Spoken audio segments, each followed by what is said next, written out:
Hey, welcome to Old Ass Movie Reviews. I'm Scott. There's Dave right next to me or above me or off to the whatever side we decide to put you on today, Dave. Hey, I'm good. we have got a double feature again. This time with 1931 Dracula. Is it 31 or 32? 32. I think it was 32. And damn it, I forgot what year. 94?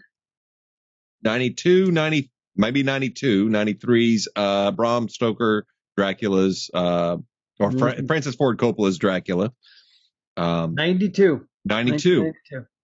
We watched both, and wow. I watched the third one. You did, and the Spanish version of Dracula from 1932. Let's take it back to the 30s, and we can talk about Bela Lugosi and also the Spanish version. Being a genius. Bela Lugosi just being the genius that he was for that. Here is a movie that is almost 100 years old, still holds up really well. It's the story of Dracula has been told so many times, so many interpretations, so much liberty has been taken with the story. This is a case of, we like to bitch about reboots a lot on this show, but can you think of a franchise that has been rebooted more than Dracula? I mean, seriously, this story has been done so many times and done so many different ways. There's really no. This is one that continues to just give and give and give. I think the Mummy is probably one that's been done, or a Mummy type. Mummy type has been done quite a bit. Story has been done. But Dracula, I mean, and to this day, it continues to be redone. There's a new one coming out, and I forgot who the writer is, but they are claiming that is the most closely adapted movie yet. That it's going to be to the book. Yeah. So, and that's cool. That's cool.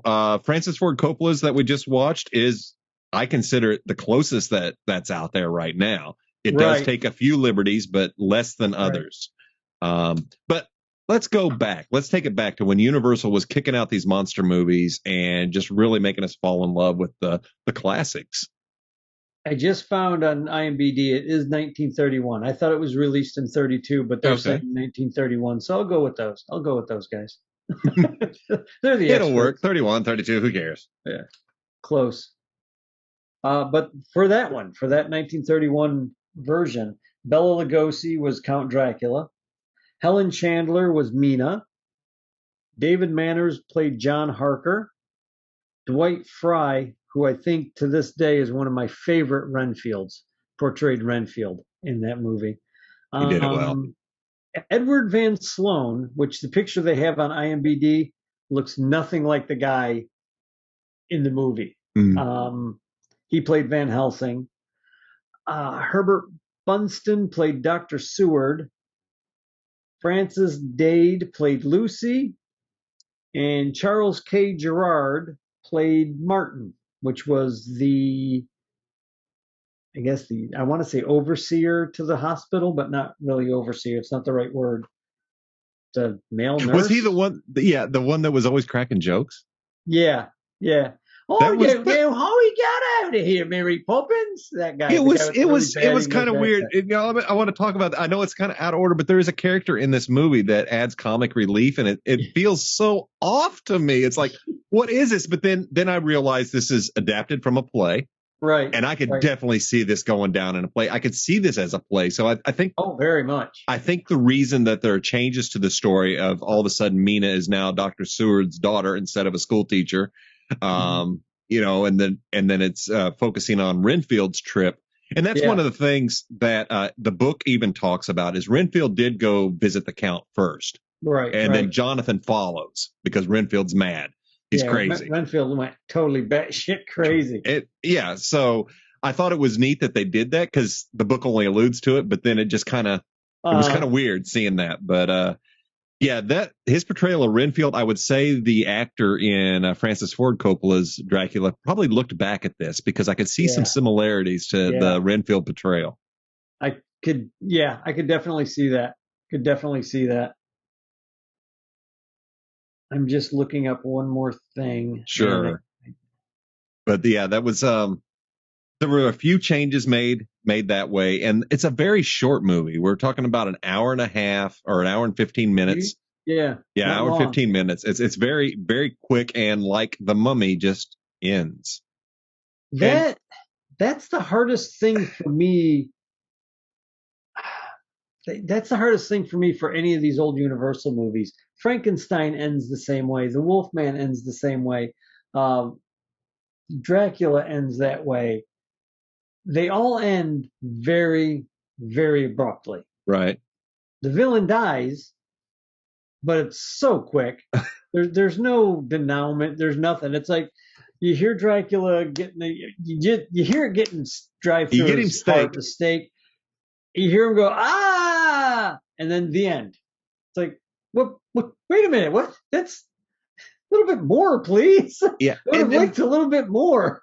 That is a problem I have, even in the books, even in the movies, is how easy these vampires are dispatched. Yeah, and it's like, oh, I'm gonna like jumping up to Francis Ford Coppola's when we see Lucy Westenra after she's dead and she's in the crypt. Right. It's my favorite scene in the entire movie. She's the lady in white, the urban legend of the lady stealing kids in the streets of London. It's perfect. It just great way to tie all that in. So well done. She's gorgeous in this thing, but it's scary at the same time. Terrifying. It is. But they corner her with a cross and she just gets in her coffin and lays there. Oh, cut off my head, whatever. Which leads to one of the greatest dialogues ever is Anthony Hopkins at dinner explaining what they did to Lucy. After we cut off her head, I was like, they drove a stake through her heart and chopped off her head. Just so nonchalant. It's so beautiful. Anyway. He's eating a steak at the same time. It's like, oh my God. He sets the bar for every Van Helsing I have ever seen. It's just like, it's beautiful. But back to the 30s on that. I don't even know where I was going, but just how easy it was to kill the Count. Yeah, it's like that was too simple. I think he'd be a little bit tougher than that. The book, even in the book, they get him pretty quickly. Have the chase. Yeah, but they still have the chase. They're trying to beat him back to the castle. Yeah, and they get there. I think the thing that screws him up is the sun comes up just as they're reaching the castle. So that's the scene in the movie I like better than the scene in the book. I do too, because there's more of a fight. There's more stuff going on, but it pretty much ends the same way. It does. Whole lot of death, whole lot of blood. Whole lot of blood. The only quick. That is one of the changes that Francis Ford Coppola's movie did is they extended the ending because in the book, if I'm not mistaken, Quincy the Texan and I think Jonathan make it to the Count and kill him like right before the sun comes up or right at that edge. Right. But here you get to see the Count manipulate the weather, bring the clouds in, make it dark, and he bursts out. And you're like, oh shit, it's going down. But man, he gets his throat sliced right away. It's like shit. Yeah. Well, I think it's Quincy in the movie that does the slice, right? I think so. I think it was Quincy. But I think Quincy dies in the book too. I think the Texan dies in the book. Not familiar. I get confused. It's been a while. It's been a very long time since I read the book, but I want to say I think almost everybody gets killed except Mina and Harker. I think everybody else is dead. Yeah, it's nothing to laugh at. But you go all that way to Transylvania. You don't even see the sights. You just get killed. That's there is a difference in these two stories where this was the Francis Ford Coppola's Dracula makes it a love story about reincarnation, and I think it's really cool. Really, I love this movie just because it took this unconventional take. Right, they twisted it. They just added, what if Mina was Elizabetha, and there it is. Whereas, like in the book, and I think in the 31, it's more he's just kind of smitten with her. Yeah. Yeah, it's not like the reincarnation of his wife or anything like that. What I do love in 1931 one is how Lucy is just so enamored with the Count right off the bat. And Mina's making fun of her, but guess who goes for the Count is Mina. Right? That's funny. The difference between the Bela Lugosi version and the Carlos Valera's version. Tell me about the Spanish version. If I want to word this the right way. If you've never seen the Spanish version, folks, I highly recommend watching the Spanish version of Dracula 1931. It was filmed on the same locations. They used the same sets that the Bela Lugosi version used, but they filmed at night. And what they would do is they'd come in, do everything. They'd set up everything. And the first couple of times I watched it, I thought it was a lot closer shot wise than it really wound up being. Looking at it with a different eye this time around, I see some subtle changes that the director did that the other director of the Bela Lugosi version did not do. The director of the Spanish version couldn't speak Spanish, but he had a translator. And the woman who played Lucy was, I'm sorry, not Lucy, Eva her name was Lupita Tover. And I saw a bit of an interview with her, and she was talking about the director. And she said everybody on set loved the guy. He couldn't speak a word of Spanish, but he would get, even whenever the translator wasn't around, he would get us to understand what he wanted, and we would go do it. She goes, everybody loved the guy because he was so into the film. He was so into the crew and everybody working. Everybody loved him. And I thought that was, for 1931, you're in California, you're making a movie with Spanish people, I think they were mostly Mexican actors and actresses. A lot of people didn't want to work on that set just because of the time period and the racism and all the, trying to belittle everybody back then. So this white guy comes like, I don't give a fuck, I'm making a good movie, let's go. And they were all hog wild, and that's awesome. I would love to see a movie about the making of that movie. That would be cool. I would love to see that, even if it was kept lighthearted and, kind of strayed a little bit from true facts, but keep it as fact as you can to make it more interesting.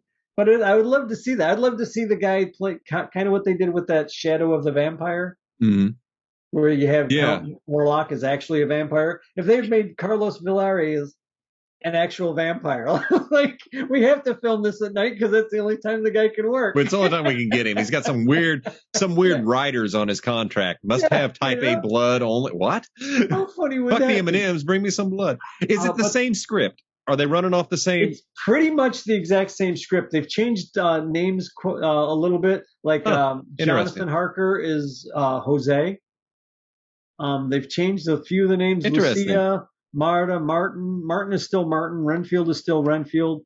I feel like Pablo Alvarez Rubio, who played Renfield in the Spanish version, he did a good job, but I think he overplays it. I think he that would just be an easy one to overplay. And instead of anybody like reeling it back a little bit, going, oh, no, bring it back, he just stays out there. Whereas I think the Renfield in the American version is a little bit more pulled back, a little bit more like when he does the laugh on the boat, he's like and you're like, oh, that's such a great scene. They open up the weird laugh. You see him standing there, and it's like, and they're like, he's mad. There's a few scenes with the girls, with the women, Lupita especially. The women, and I said this in a previous show, that the women were a little bit dressed differently. The costumes weren't the same. They didn't just go, oh, here, use this costume. The women were a little bit more sensual. The women were a little bit sexier in everything that they did. I mean, they just looked.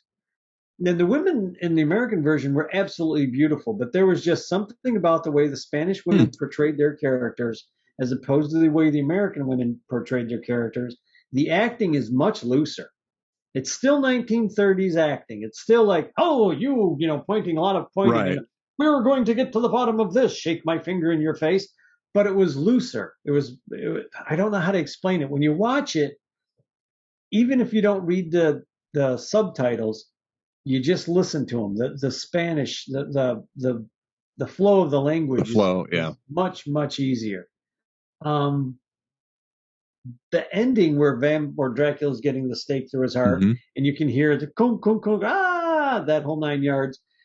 They have a scene where the girl is in the cave and she's up against the cave. In the American version, she's just kind of standing there, and Yeah. then comes out, and then just kind of comes out of her daze, and she's like, "Oh no, where am I? I'm scared." Woo! Yeah.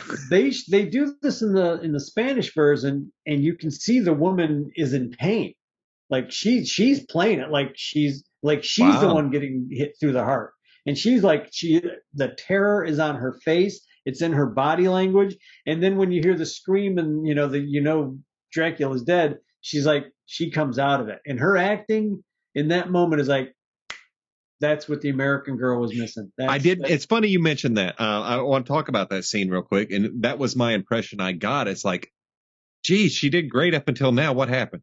Right. The scene fell a little flat, and it's direction or whatever, but it's like, it might have been the 15th take that they used. It might have been. She may have a better take in there because because I was like, man, really? You just phoned this one in? Yeah, right. So. I'm going to go through the names of the Spanish version. I do highly recommend it.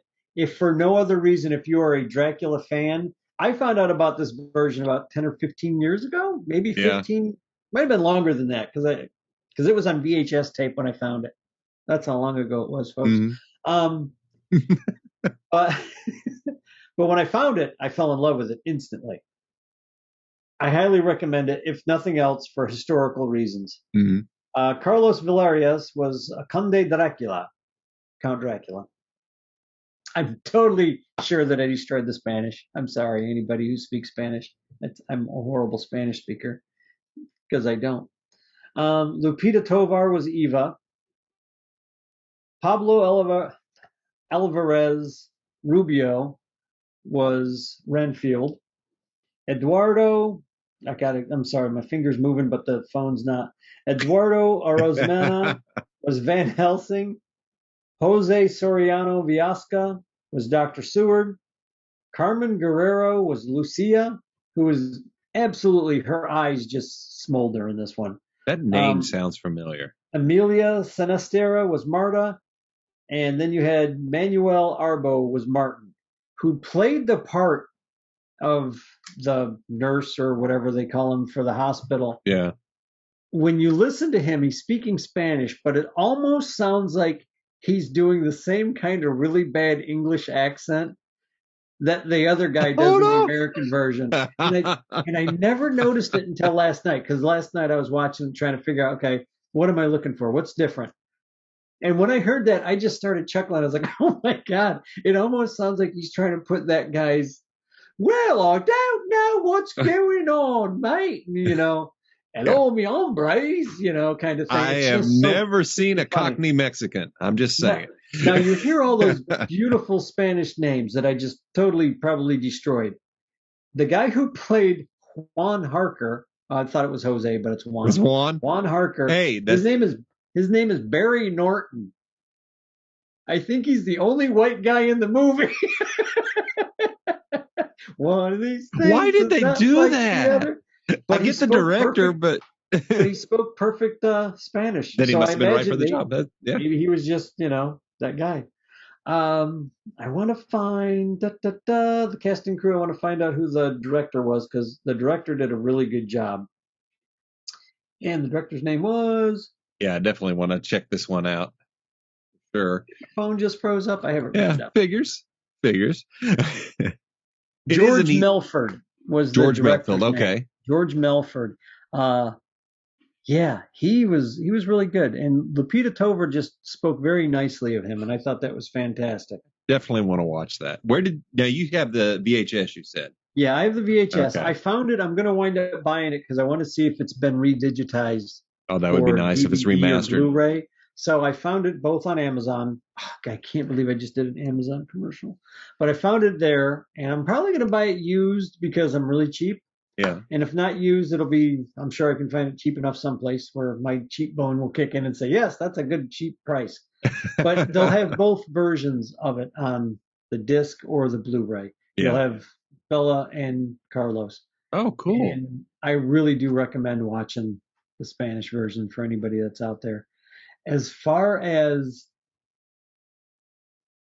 Bram Stoker's Dracula, the 92 version, just the first thing I wrote down was that opening narration and the acting against the black and red background, the first thing I thought of was, wow, that looks a lot like the animation in the Lord of the Rings. I think it was the cartoon, the movie Lord of the Yeah. Rings. Yeah. When you have the big background, and you see the guys just I thought hammering of that when we making the watched ring. that. As I was watching that last night. And it's like, Yes. I need to talk to Dave about this opening animation. I love it. I love it. It's a great narration. It sets the stage for us to get a backstory that is alluded Yes. to.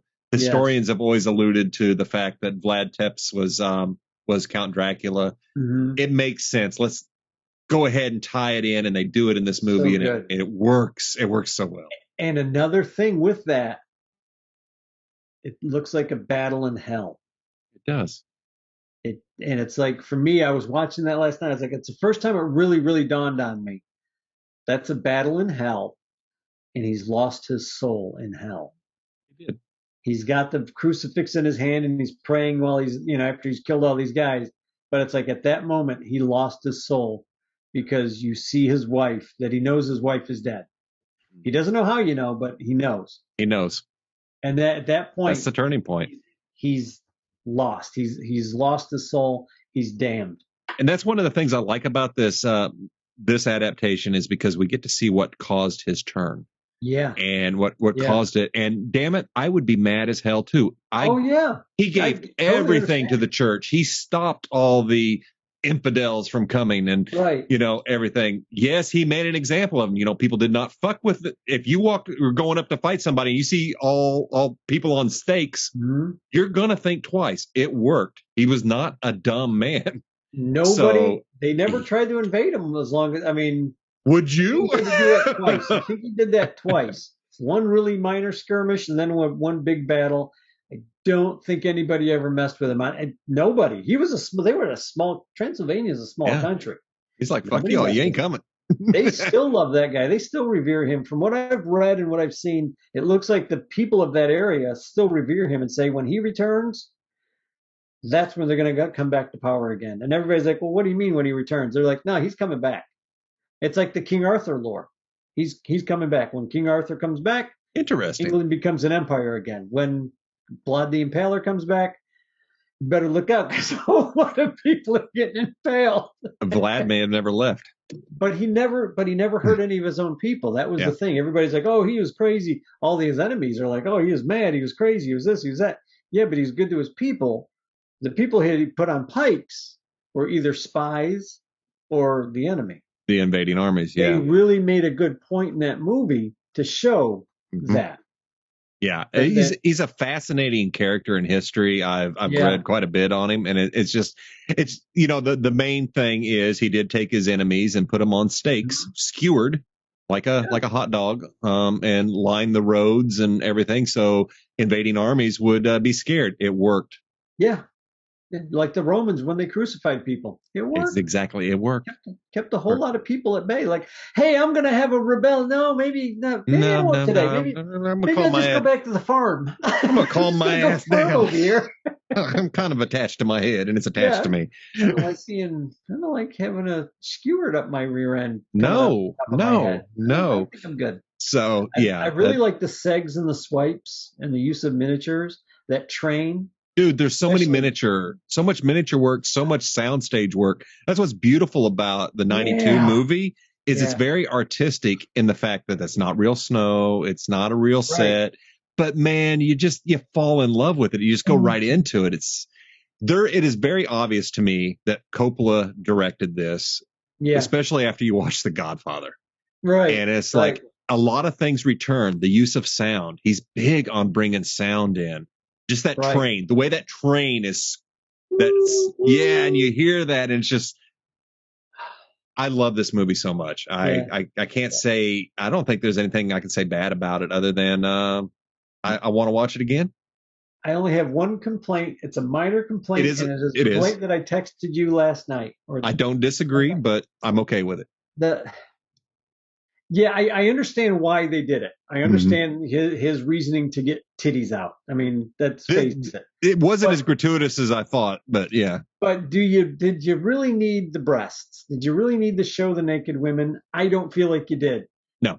It was never in the book. It was never in, as far as I know, never in any other vampire movie. I don't think he needed it. I think he could have kept the women, the wives of Dracula, fully clothed and Mm-hmm. done the exact same thing and made it just as erotic as they did. He probably could.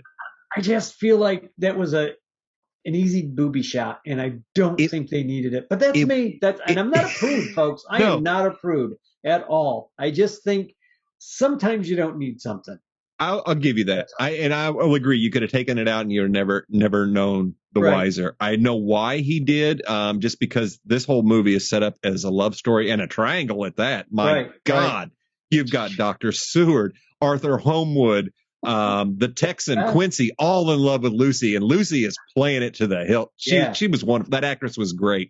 But they wanted, and then you have there was so much sexual tension in this movie, and I get it. It was sexy. It was very erotic. And it was like, where are we going with this movie? When I first saw it, I saw this movie in the theater in 92 in Huntsville, Alabama, Travis's neighborhood.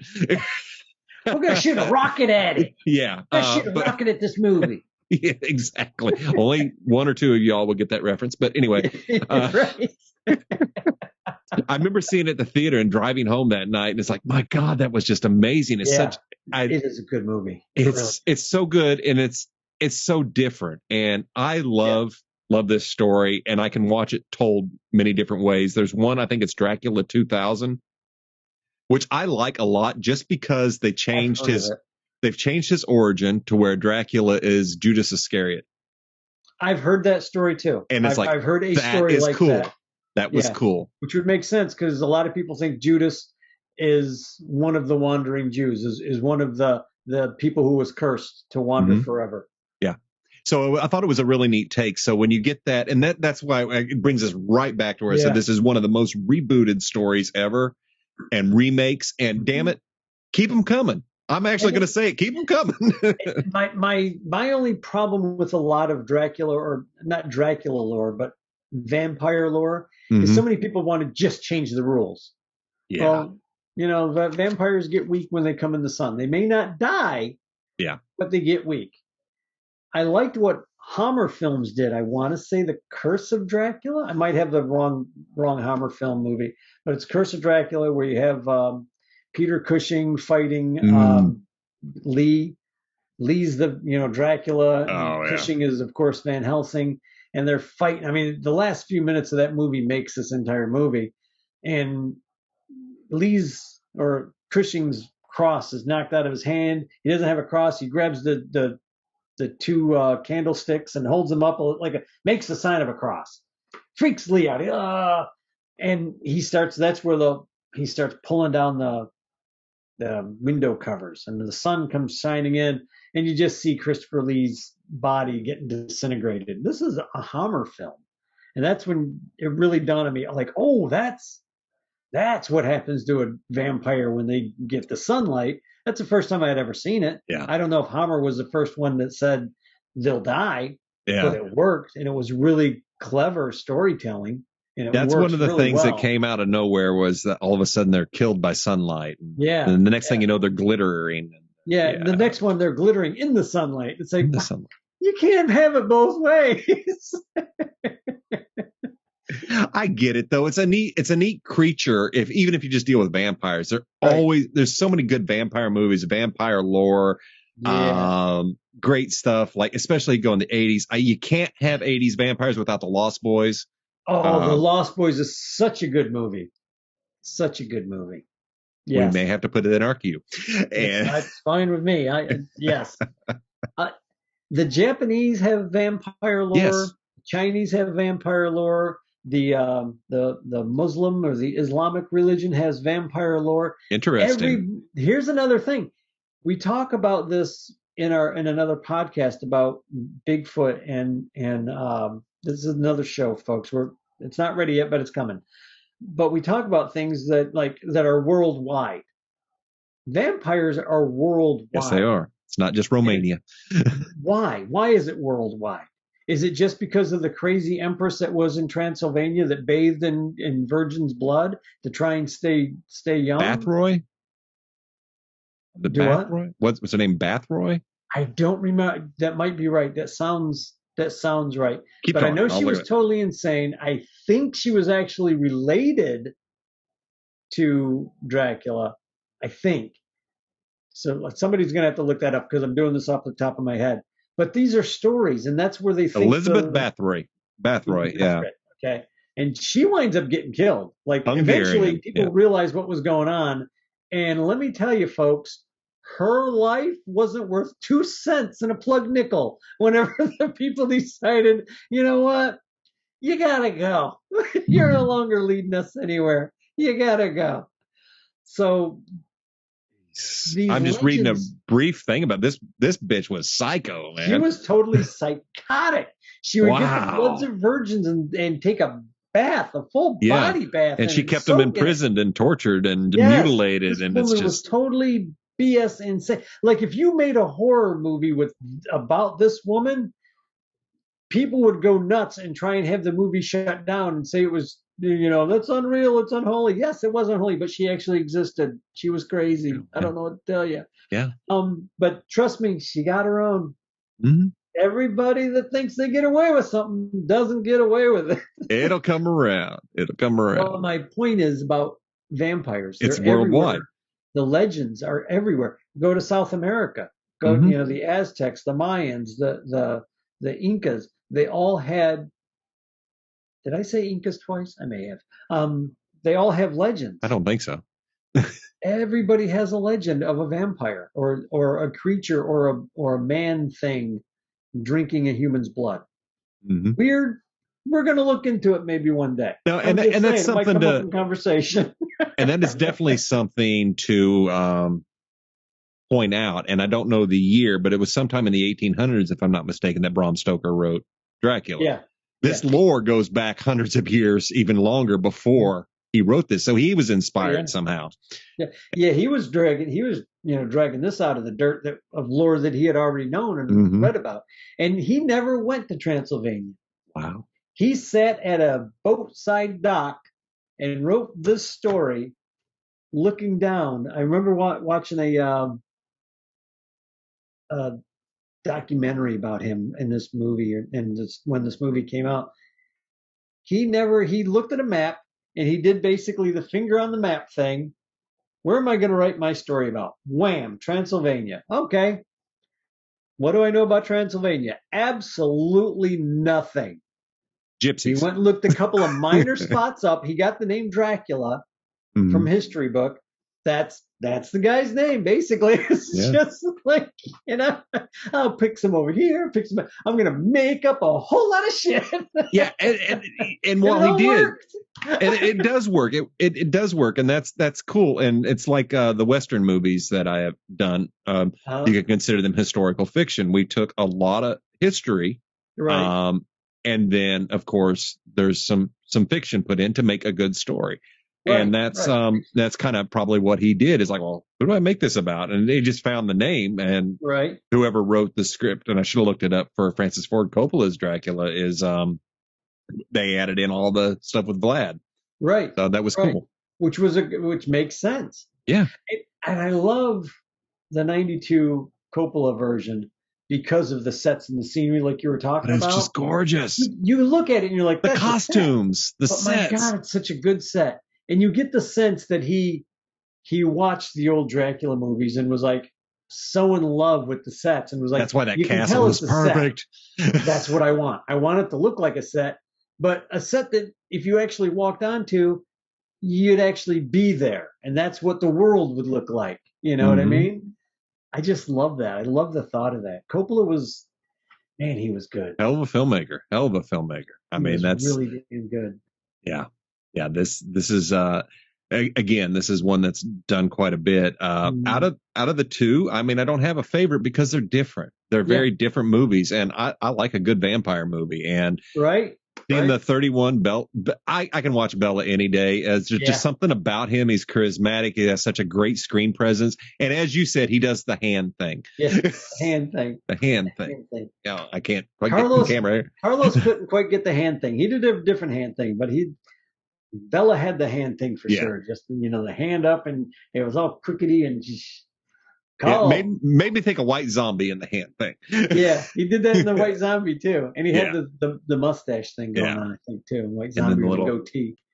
Yeah, the hand. That little. I don't know what he's doing. What are you doing? Must increase my bust. Yeah, that's what he's doing. Yeah. That's it.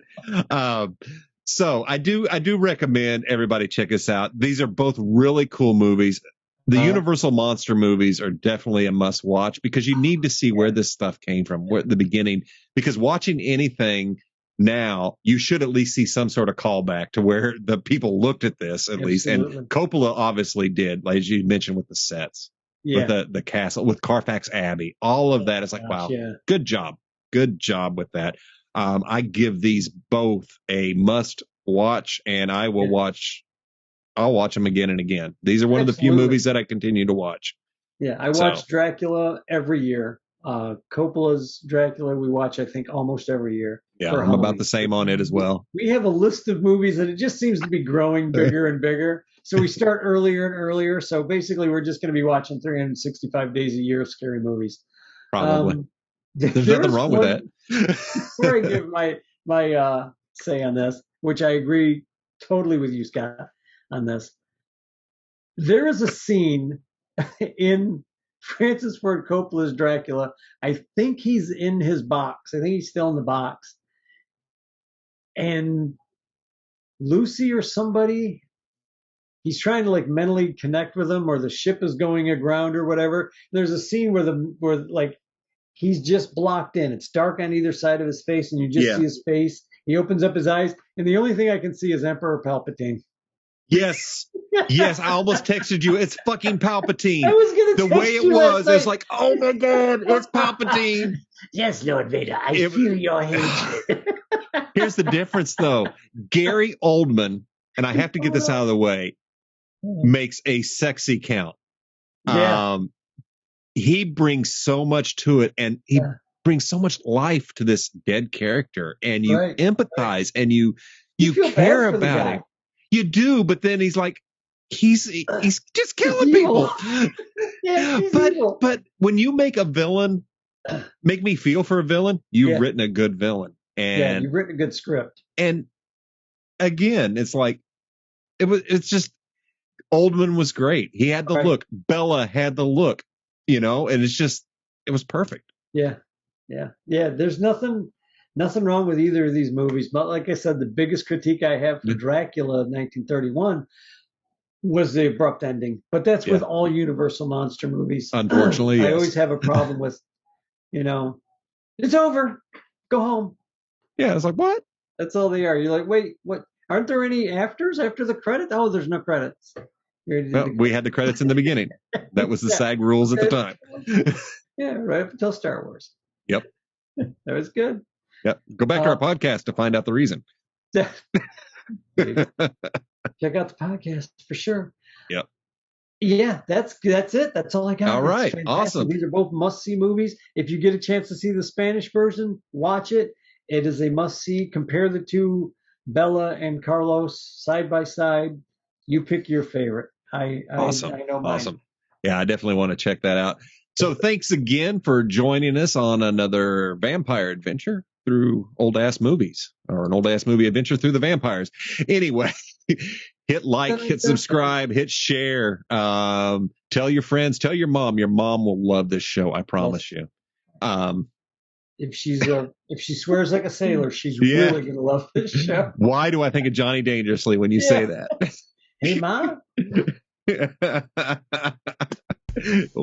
So thanks again for watching, and tune in next week when we bring you something else that's Halloween related. Probably. Later.